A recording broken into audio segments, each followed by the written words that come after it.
What did this big audit, I mean, Apple's been doing this for a while, haven't they? This is the 9th major annual audit that Apple has released, and every year, of course, they're trying to improve the working conditions. As, you know, they just had this record $18 billion profit in the latest quarter, right? Demand for their products like this, the Apple iPhone 6 Plus, is soaring, and they have a sprawling supply chain. Of course, they hire contract manufacturers around the world, predominantly in China as well, Malaysia and other places. And you've seen how I've been into those factories as well. Foxconn on high precision, etc. And we had a few years ago, of course, some of those workers in the factories in Shenzhen, the Foxconn factory, you know, hurtling themselves out windows because of excessive work hours, maybe family problems, whatnot.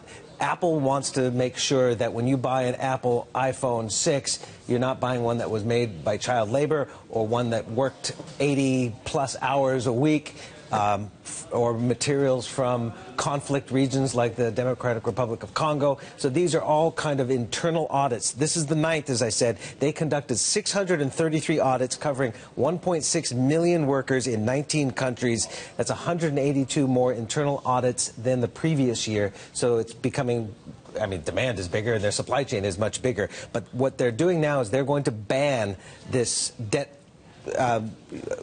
bonded servitude, if you will. Yes, exactly. Which requires which is basically a lot of people, migrant workers, come into the machine, if you will. They're hired by these job recruiters who require them then to pay upwards of a month's worth of salary to get these kinds of jobs. Apple wants to ban that. They are banning that. They're saying the factories will have to pay those fees, so the worker is not left with that burden. Yeah, that's the thing at the moment. How do you monitor all this as well? That's going to be crucial. But excessive overtime, that's another thing, of course, you just mentioned here as well. How do you stop that? I mean, you mentioned 80 hours plus a week. Yeah, excessive overtime. Basically, Apple requirement now is 60-hour work week. That is the most, unless abnormal circumstances. Of course, you have to keep in mind, when a new product like this comes out, there's so much demand, and they go ramp up production very quickly at these suppliers. They have to hire a lot of people. They require excessive hours, but 60 is the work week expected. In 2012,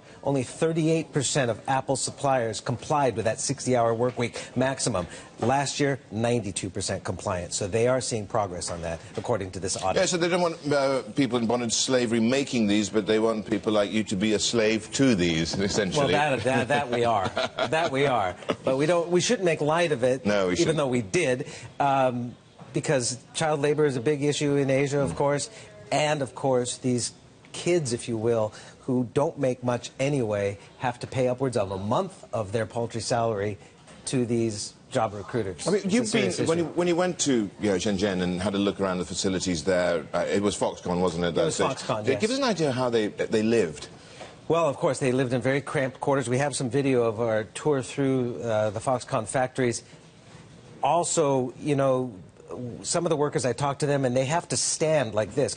We can maybe show. They have to stand next to each other for 10 hours a day or whatever. They can't sit down necessarily unless it's on their break. They can't even really talk to each other. They're not allowed to. They do, of course. Yeah. It's not ideal working conditions.